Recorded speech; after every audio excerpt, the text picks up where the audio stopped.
Joe and his wife Tanya have been married for over 20 years.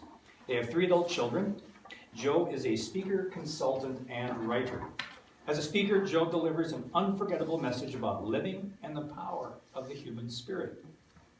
He invites each of us to meet life head-on, finding the path to thrive, not just survive in the face of difficult circumstances. He says, "My life seemed to be going nowhere, trapped in addiction and with a severe learning disability that kept me isolated and alone. It seemed I'd always just drift and barely survive. Instead, my life has become a beautiful story, filled with meaning, love, and triumph. Although life continues to hand me challenges that feel insurmountable, my love for my God, my family, and my life grows stronger every day." Today's talk is a wrap-up of 2 previous talks that were given here in August and September. The first one where everyone took a personality test, and the last one on knowing your audience. Please help me welcome Joe Lair.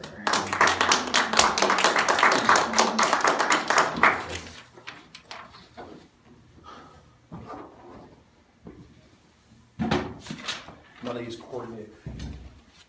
That was awesome. What a great segue between the Toastmaster and your talk to just kind of bring this all together. Now, my favorite question to always ask the class, and I'm sure you loved asking in your class, what grade did you teach? All the grades, 1st through 6th. Okay. And you loved asking this question, I'm sure, just as much as I'm going to love asking this one. How many of you honestly remember even what your personality profile is? How many of you honestly even went back and looked at the strengths along with the weaknesses? Yeah. I can't emphasize enough how important it is to know exactly who you are as you stand up here. It's crucial. It's imperative. You have to know who you are. And believe me, you know, being the bulldozer that I am well aware of just how domineering I can be and how overwhelming I can be and just how personally, poignantly powerful I can be. And it's not by mistake. I know it, and I can use it if I need to. But I can also be quiet. I can also use some of my weaknesses when I need to, just as long as I know how to use my strengths.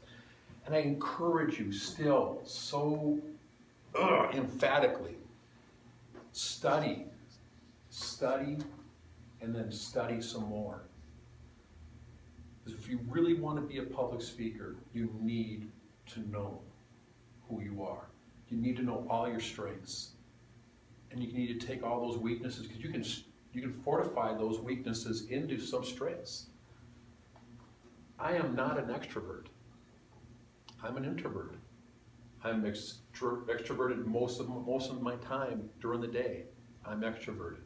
I've learned how to do that. I've learned how to be the person that does reach out and say, "Hey, my name's Joe Lair. What is your name?" I've learned how to do that, and it took me a couple of years to do it. But I really, really encourage you. If you really want to pursue public speaking, you have to do it. Why? Why? Like Janet said, like Tom said, the world's broken. We live in a broken world. And only a few of us truly are gifted in the ability to carry a message of strength. And if you have that gift, you need to embrace it.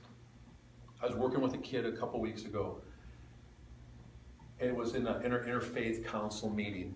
I was working with a kid, and this kid desperately wants to reach out to veterans. He's coming back. He's a PTSS, they call it now, post-traumatic stress syndrome, rather than disorder. And he says, "I really want to start talking to veterans. I want to reach out to them." But this young man just reeked of alcohol. It was just oozing out of his pores. He was dressed really well. He was succinct. He was able to talk. But being part of the Interfaith Council, I said, dude, I'm really excited for it. And I want you to be talking in with veterans. But I think you need to address something before you do that. Do you understand what you might need to address? I asked him the question. And he didn't know. He did not know. I said, the problem you're facing is, I smell you very well. You're straight, your smell of whiskey, really strong. When did you stop drinking before you came here? And he didn't tell me the truth. And that's the problem with a lot of people. Their fear holds them back. They cut their own throat. One of an old, Japanese saying is, do not fall on your sword, I think is what it kind of somewhat says. And that's what he was doing. He was falling on his sword. He knew what he had to do. He had that urge to talk to other veterans who were suffering just like he is. And most of the veterans I do work with drink too much. That's the way they satisfy what's going on. As public speakers, we need to know what are our weaknesses. Right now, how many of you would like me to have me walk out to your car and check your presets on your radio? How many of you would like me to look into your iTunes catalog? How many of you want me to really take a look at your Netflix previous viewed list? That's what's going to be going on, is what you pay attention to. If you want me to really get into your life, is show me your check register, your debit card receipts, what you're spending your money on, what you're spending your time listening to, what you're spending your time watching, what you're spending your time reading. That's what you're interested in. I don't care. You can go right down to my truck and check all my presets. I can tell you right now, it's all Christian music. You can look through my iTunes catalog that says Dad's Skiing or Dad's, whatever, I can't remember what that one is. It's all Christian music. You can look at, my catalog and all that. It's like I fill my head up with the things that are going to buoy me up, not weigh me down. It wasn't always that way. Pastor Gordy, the first person that took me underneath his wing in 1980, 81, taught me that. It's who I am on the inside reflects on the outside. And I don't even believe it, but I do now.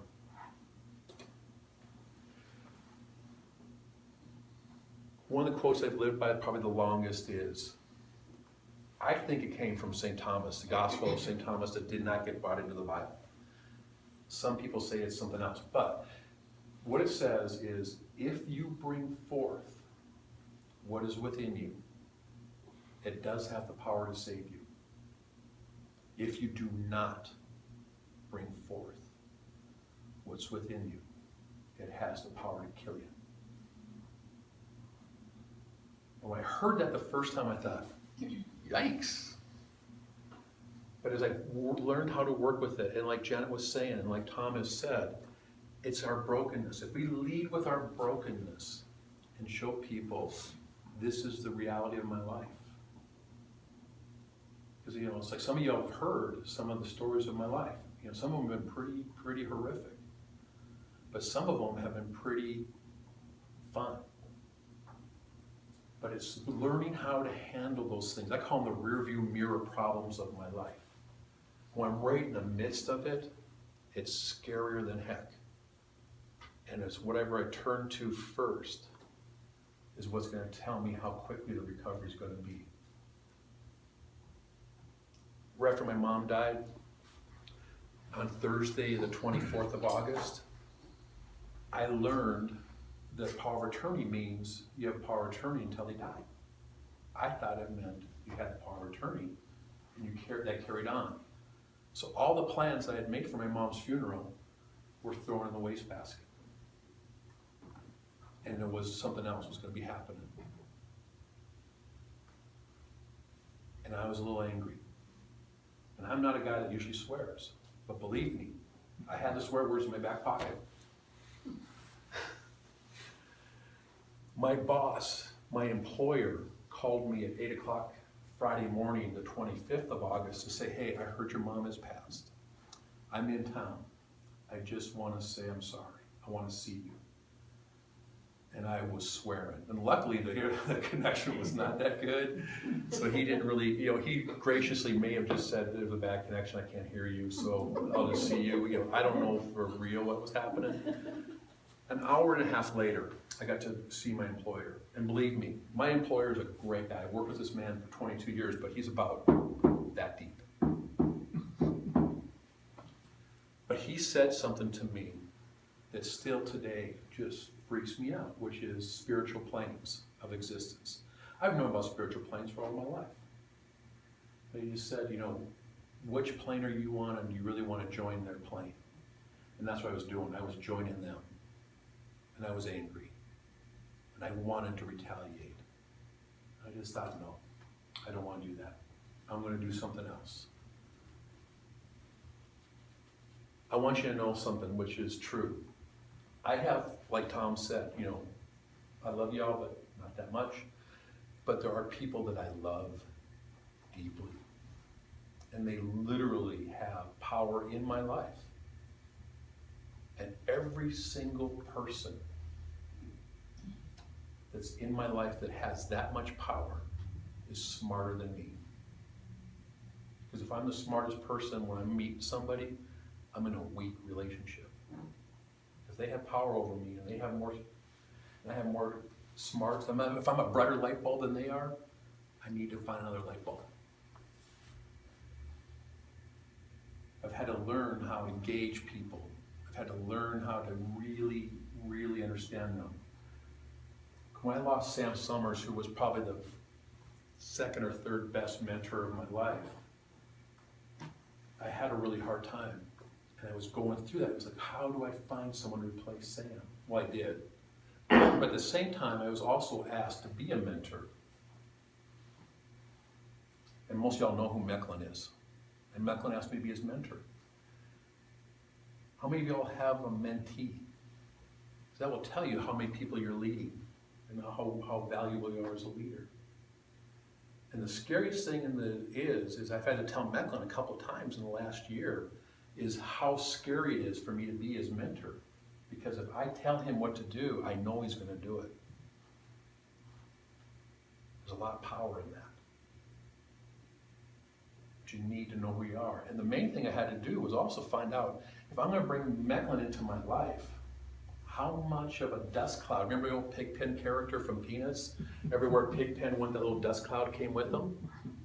That's what happens when you're being a mentor. You bring a dust cloud into your life. And do you really want that dust cloud? So I investigated to find out who Mecklin was. And I was like, oi, I'm not sure if I want this. So the next time I met with him, I said, this is what is going on. If you're willing to do this and change that, I am willing to be your mentor. And it was amazing to me. Within 10 days, he had cleaned up what I'd asked him to clean up. Are you willing to do that for yourself? Because one of the things I've had to learn over my life is I can't lead anywhere I'm not willing to go. I can't teach a single thing that I am not willing to learn. Are you willing to learn? Are you willing to learn what you're not willing to learn? Because what I don't know scares me more than what I do know. Do you understand that?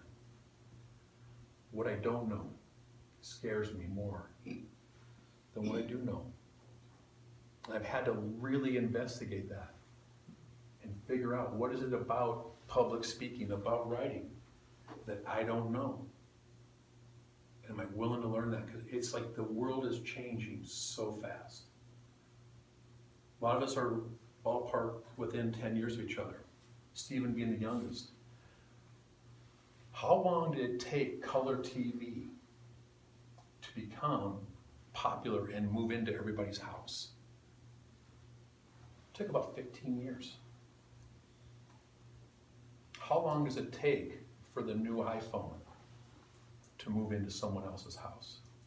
2. 2 to 3 months. That's how fast change is happening now. Are you willing to keep up with what's going on?